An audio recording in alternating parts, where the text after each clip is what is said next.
The Texas sun had no mercy that afternoon, beating down on the dusty trading post like a hammer on an anvil. 15-year-old Mary Sullivan wiped the sweat from her forehead as she stacked canned goods on the weathered shelves. 3 years had passed since fever took her parents, leaving her alone to run the small outpost on the edge of the frontier. Most days, loneliness was her only companion, aside from the occasional rancher stopping for supplies. As evening approached, Mary headed to the barn to feed the horses. The moment she opened the door, she froze. There, collapsed against a pile of hay, was a young man barely older than 20. His dark hair was matted with sweat, and blood seeped through a crude bandage on his shoulder. His clothing and the beaded bracelet on his wrist told her everything. He was Comanche. Her heart pounded. The stories she'd heard flooded her mind, tales of raids and conflicts between settlers and tribes. But looking at him now, she saw only a person in desperate need. His breathing was shallow, his face pale with fever. Every instinct told her to run, to alert the nearest ranch. Instead, she found herself kneeling beside him, checking his wound. His eyes fluttered open, dark and filled with pain and suspicion. They stared at each other for a long moment, two strangers from different worlds, connected only by this impossible situation. Mary made her decision. She couldn't let him die here, not like this. Mary worked through the night, bringing clean water and cloth strips torn from old dresses. The warrior, whom she would later learn was called Red Sky, watched her every move with cautious eyes. He didn't speak, and she wondered if he understood English.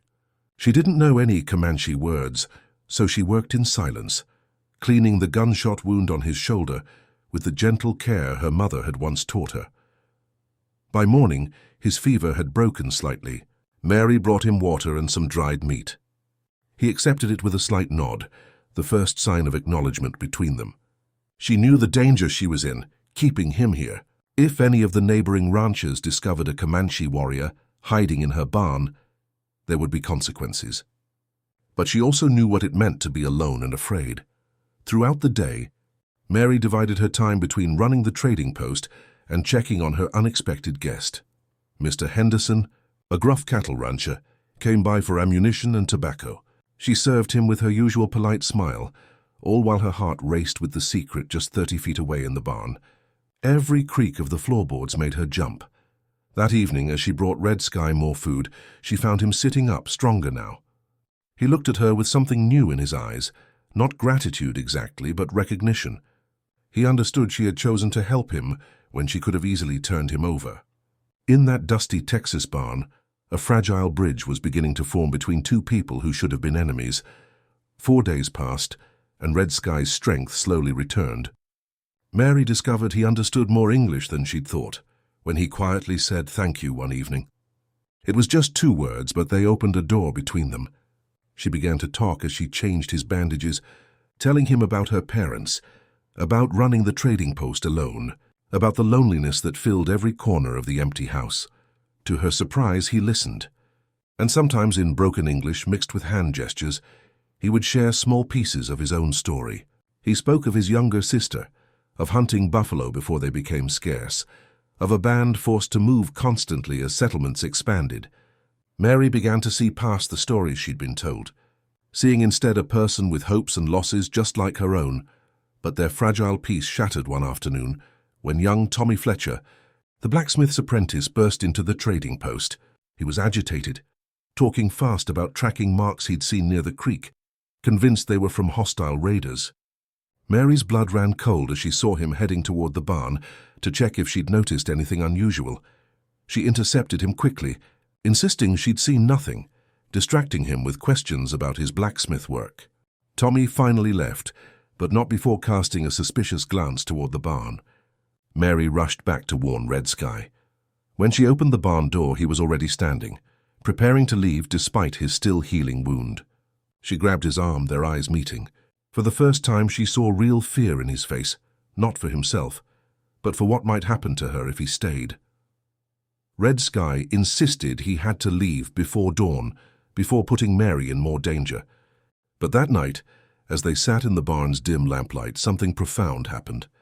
He reached into his belongings and pulled out a small drum, no bigger than his palm, decorated with symbols Mary didn't understand. His fingers moved across it gently, creating a soft, rhythmic sound that seemed to carry stories older than the Texas plains themselves. Through halting English and expressive gestures, Red Sky explained this drum had belonged to his grandfather, a keeper of stories. The rhythms carried histories, celebrations, sorrows, and hopes of his people.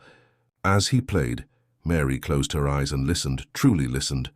She heard not the enemy she'd been taught to fear, but the heartbeat of a culture fighting to survive, to be remembered, to be understood. When the drumming stopped, Mary opened her eyes to find tears on Red Sky's face. "Everyone ignore," he said quietly, struggling with the words. "Settlers ignore. Government ignore. We become invisible, like we never existed." Mary felt something shift inside her chest. She understood invisibility. She understood being overlooked, dismissed, forgotten. An orphan girl barely surviving on the frontier had more in common with this warrior than she'd ever imagined. "Stop ignoring the ancient drums of the Native Americans," Mary heard herself say firmly, surprising them both with her passion. Red Sky looked at her with new respect, and in that moment, they weren't from different worlds anymore. They were simply two young people who refused to let their stories be erased, who chose to see each other's humanity despite everything working against them. Morning came too quickly. Red Sky prepared to leave, his shoulder still tender but healing well. Mary packed supplies for his journey, knowing she might never see him again. They stood outside the barn as the sun rose over the Texas plains, painting the sky in shades of orange and pink. Neither wanted to say goodbye, but both knew the danger of him staying. Then disaster struck. A group of ranchers rode up to the trading post, Mr. Henderson leading them. Someone had reported suspicious activity, and they were conducting searches of all properties in the area. Mary's heart stopped as she saw them heading straight for the barn. She looked at Red Sky, but there was nowhere left to run, no time to hide. In that desperate moment, Mary made a choice that would change everything. She stepped forward to meet the ranchers, placing herself between them and the barn. With a steady voice that surprised even herself, she told them the truth. She explained how she'd found an injured person and chose to help just as her mother had taught her, just as any decent human being should do. She spoke of the conversations they'd shared, the stories she'd learned, the humanity she'd discovered. The ranchers stood in stunned silence. Mr. Henderson's face was unreadable. The tension stretched unbearably as everyone waited for his response. Finally he spoke, his voice gruff but not unkind. He told of his own daughter, who'd died years ago of fever, about how a Comanche woman had shared medicine that helped his wife recover. He'd never told anyone. He looked at Red Sky, then at Mary, and slowly nodded. Not everyone agreed with his decision, but Henderson was respected, and his word carried weight. The ranchers left with a warning. This couldn't happen again, and Red Sky needed to be gone by sundown. But something had shifted in the community. Word spread about the orphan girl who'd shown mercy, about Henderson's untold story. Not everyone approved, but seeds of understanding had been planted in hearts that had been closed for too long. Red Sky prepared to rejoin his band, but before he left, he made Mary a promise. He would return periodically to trade, to bring news, to maintain the bridge they'd built. He taught her a few words in his language, and she taught him more English. They agreed to be messengers between their peoples, small voices advocating for understanding in a landscape of conflict. As Red Sky rode away that evening, Mary watched from the trading post porch. She didn't feel lonely anymore. She felt purposeful. The drum he'd left with her sat on the counter inside, a reminder that every person carries stories worth hearing, histories worth preserving, humanity worth recognizing. She thought about the week that had changed her life, about the courage it takes to see beyond fear. The Texas sun was setting now, casting long shadows across the plains. Mary picked up the small drum and let her fingers explore its surface. She couldn't play it properly yet, but she would learn. She would make sure the ancient rhythms weren't ignored, that the stories weren't forgotten. An orphan girl and a warrior had found friendship across a divide that seemed impossible to cross. If they could build that bridge, perhaps others could too. The frontier was still harsh, still unforgiving, but maybe, just maybe, it could also be a place where understanding grew alongside the endless prairie grass. 3 months passed like tumbleweeds across the Texas plains. Mary's trading post had become busier than ever, But not just with the usual ranchers and settlers.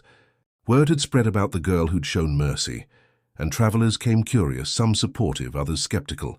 She handled them all with the same patient grace her mother had taught her, never backing down from what she believed was right.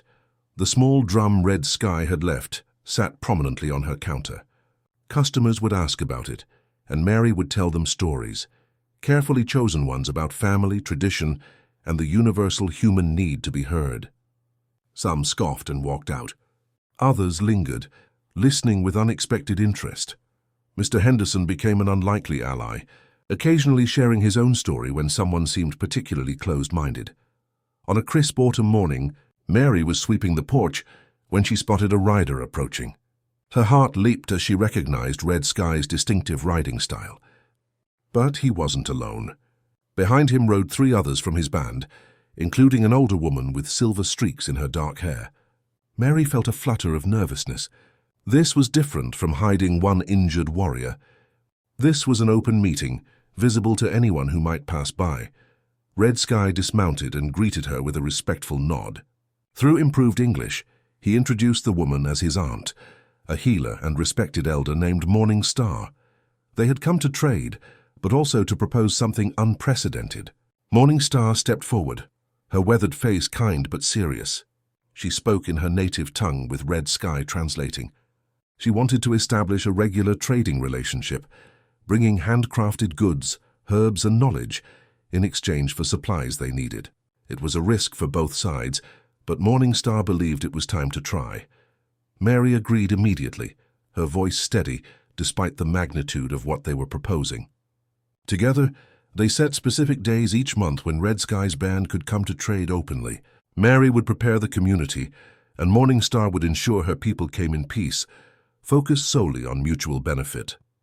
It was a fragile plan, one that could shatter with a single act of distrust from either side.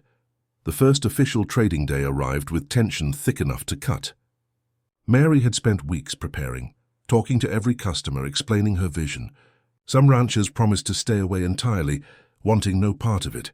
Others, like Henderson, agreed to observe from a distance, ready to step in if trouble started. Tommy Fletcher, the blacksmith's apprentice, had grown from suspicious to cautiously curious, offering to help maintain order. When Morning Star's group arrived, they brought beautifully crafted leather goods, woven baskets, medicinal herbs, and intricate beadwork. Mary had set up tables outside the trading post, creating a makeshift market. The first hour was awkward, with settlers and Comanche traders eyeing each other warily. Mary moved between both groups, facilitating conversations, translating when needed, her enthusiasm infectious. Then something remarkable happened. Mrs. Patterson, a farmer's wife who'd lost her husband to illness, approached Morning Star's herb display. Her remaining children were sick with coughs that wouldn't break, and the doctor in town had no answers. Through Red Sky's translation, Morning Star listened carefully, asked questions, and prepared a mixture of herbs with detailed instructions. Mrs. Patterson's hands trembled as she accepted it, tears in her eyes. She offered payment, but Morning Star gently refused, simply saying through Red Sky that healing should never have a price when children suffered. The herb mixture worked. Within a week, Mrs. Patterson's children were recovering, their coughs subsiding, color returning to their cheeks. She returned to the trading post on the next market day, bringing fresh eggs and vegetables as thanks, insisting Morning Star accept them. Other settlers had witnessed this exchange, and slowly, cautiously, walls began to crumble. Mary found herself in an unexpected role as cultural bridge and teacher. Red Sky began visiting more frequently between trading days, and they would sit on the trading post porch during quiet afternoons, exchanging lessons. He taught her about tracking, about reading the land, about plants that could heal or harm. She taught him more English, arithmetic for trading, and how to navigate settler customs that might help his people avoid misunderstandings. One afternoon, Red Sky brought his younger sister, Bright Flower, a shy girl of 12, who reminded Mary achingly of herself at that age. The two girls communicated through gestures and broken languages, but friendship needs no perfect translation. Bright Flower showed Mary intricate beadwork patterns, each design telling a story. Mary shared her few precious books, teaching Bright Flower to recognize English letters. But progress came with challenges. Not everyone in the territory approved of these developments. A group of newer settlers, led by a bitter man named Cobb who'd lost land in a legitimate purchase dispute, began spreading rumors. They claimed Mary was betraying her own people, that the trading was just a cover for scouting settler weaknesses. The rumors grew uglier, suggesting the orphan girl had lost her mind from loneliness, that she couldn't be trusted. The situation reached a breaking point on a cold November evening. Mary was closing the trading post when she noticed an orange glow on the horizon, coming from the direction of Henderson's ranch. Fire. Her heart pounding, she saddled her horse and rode hard toward the flames. Arriving to find Henderson's barn engulfed, his cattle scattered in panic, Henderson and his ranch hands were fighting desperately to contain the blaze and protect the main house. Mary immediately joined the effort, hauling water, helping move equipment away from the flames. Through the chaos and smoke, she heard Henderson shout that someone had deliberately started this fire. He'd seen riders fleeing, and in his anger and fear he'd assumed the worst. Just then more riders appeared from the darkness. Mary's stomach dropped as she recognized Red Sky, Morning Star and several others from their band. This could go terribly wrong. Henderson's men reached for their rifles, exhaustion and rage making them dangerous. But Red Sky wasn't attacking. He and his people dismounted and immediately began helping fight the fire, working alongside the settlers without hesitation. For hours, they battled the flames together, Comanche and settler side by side, united by the simple human instinct to help a neighbor in crisis. When dawn finally broke and the fire was contained, everyone collapsed in exhausted relief. Henderson's barn was lost, but the house and most of his cattle were saved. As they all sat catching their breath covered in soot and ash, Henderson looked at Red Sky and offered his hand. Red Sky clasped it firmly. In that moment, something profound shifted. They'd survived a crisis together, and that shared struggle had forged a bond stronger than any words could create. Later that morning, they discovered the real culprits. Cobb and two of his associates, motivated by spite and prejudice, trying to frame the Comanche and destroy the fragile peace Mary had worked so hard to build. The evidence against Cobb was undeniable. Boot prints near where the fire started matched his distinctive worn heel, and one of his associates cracked under Henderson's stern questioning, admitting the whole plan. They'd intended to burn the barn, blame the Comanche traders, and turn the entire territory against Mary's peace efforts. Instead, their scheme had backfired spectacularly when the very people they'd tried to frame had rushed to help extinguish the flames they'd started. Henderson wasted no time. He gathered the neighboring ranchers and presented the evidence, his voice carrying the weight of a man who'd nearly lost everything. The community faced a choice: uphold justice even when it meant admitting their own people had acted dishonorably, or let prejudice cloud their judgment. After heated discussion, the decision came. Cobb and his associates would be escorted to the nearest town with a proper marshal, face trial, and be banned from returning to the territory. Mary watched as Cobb was led away, his face twisted with bitterness. She felt no satisfaction, only sadness that hate could drive someone to such destruction. Red Sky stood beside her, and she noticed how differently people looked at him now. The men who'd fought the fire alongside him nodded respectfully as they passed. Mrs. Patterson brought coffee and food for everyone, Comanche and settler alike, serving them equally without hesitation. That evening, as the community helped Henderson begin repairs on his barn, something beautiful emerged. Red Sky's people offered timber from their knowledge of the best trees. Tommy Fletcher contributed his blacksmithing skills for the hardware.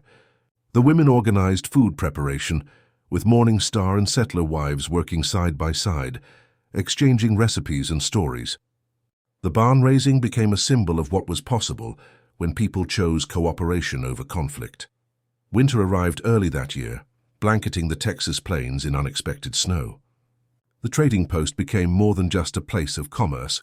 It evolved into a genuine meeting point between two communities learning to coexist. Mary expanded her operation, dedicating half the building to goods from both cultures. Settlers could purchase beautiful Comanche craftwork, while Red Sky's people could obtain tools, fabric, and supplies they needed.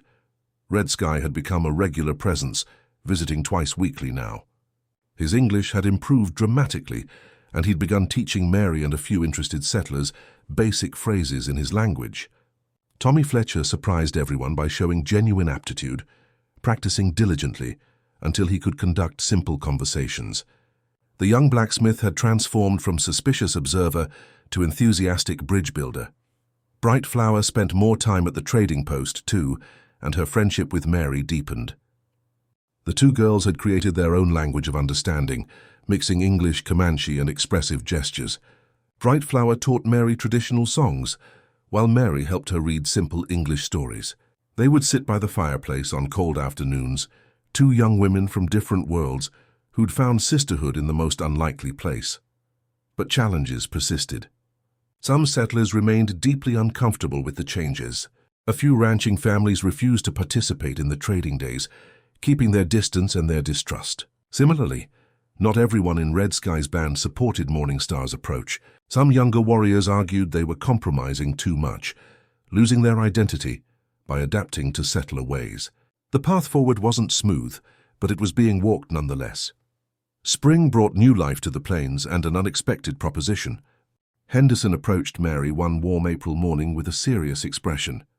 He'd been thinking about expanding his ranch operations, but needed someone trustworthy to manage a satellite outpost on his northern grazing lands. He wanted to offer Mary a partnership. She'd run a combined trading post and supply station, receiving a percentage of profits and maintaining her cultural exchange work with official backing. Mary was stunned. This would mean financial security, respect, and the resources to expand her peace-building efforts. But it also meant greater responsibility and visibility. She asked for time to consider, knowing this decision would affect not just her but everyone who'd become part of this fragile alliance. That evening, she discussed it with Red Sky, valuing his perspective on how this might impact their communities. Red Sky listened carefully, then shared his own news. Morningstar and the Elder Council had been discussing establishing a more permanent seasonal camp closer to the trading areas. It would allow easier access for trading and create opportunities for their children to learn English and settler customs without abandoning their own traditions. They wanted their people to adapt and survive in a changing world while preserving their cultural identity. The two young people sat on the trading post porch, watching the sunset paint the sky in brilliant colors. They'd come so far from that desperate night in the barn when fear and uncertainty had filled the space between them. Now they were planning futures that seemed impossible just months ago. Mary realized that accepting Henderson's offer could provide stability not just for her, but could strengthen the entire exchange network they'd built. Mary accepted Henderson's partnership, and work began immediately on the northern outpost. It would be larger than her current trading post, with dedicated space for cultural exchange, storage for goods from both communities, and even a small schoolhouse area where children from both groups could learn together. The project became a community effort, with settlers and Comanche working side by side to raise the buildings. Tommy Fletcher forged special hinges and hardware, incorporating both practical design and decorative elements that reflected both cultures. Morningstar and the Comanche women created beautiful woven panels for the walls, while settler wives contributed quilts and furnishings. Red Sky helped design the layout, ensuring it would feel welcoming to his people while meeting settlers' practical needs. During construction, something remarkable happened. The children from both communities began playing together naturally, inventing games that needed no shared language, laughing and racing across the plains without the barriers their parents had carried. Mary watched them with hope swelling in her chest. This generation would grow up differently, knowing each other not as enemies but as neighbors, perhaps even friends. The day the outpost opened, both communities gathered for a celebration unlike any the territory had seen. Henderson gave a speech about progress and cooperation. Morningstar spoke through Red Sky's translation about healing old wounds and building new paths. But it was Mary who surprised everyone when she stood to speak, her voice clear and confident, no longer the uncertain orphan girl, but a young woman who'd found her purpose. She spoke about the night she'd found Red Sky in her barn, about the choice she'd made to see a person rather than an enemy. She talked about the drum that still sat on her counter, about ancient rhythms that deserved to be heard, about stories that must not be forgotten. She reminded everyone that this outpost, this community they'd built together, started because one frightened girl and one wounded warrior chose understanding over fear. As she finished speaking, Red Sky began a soft rhythm on his grandfather's drum, and in that sound everyone heard the heartbeat of hope for a better future.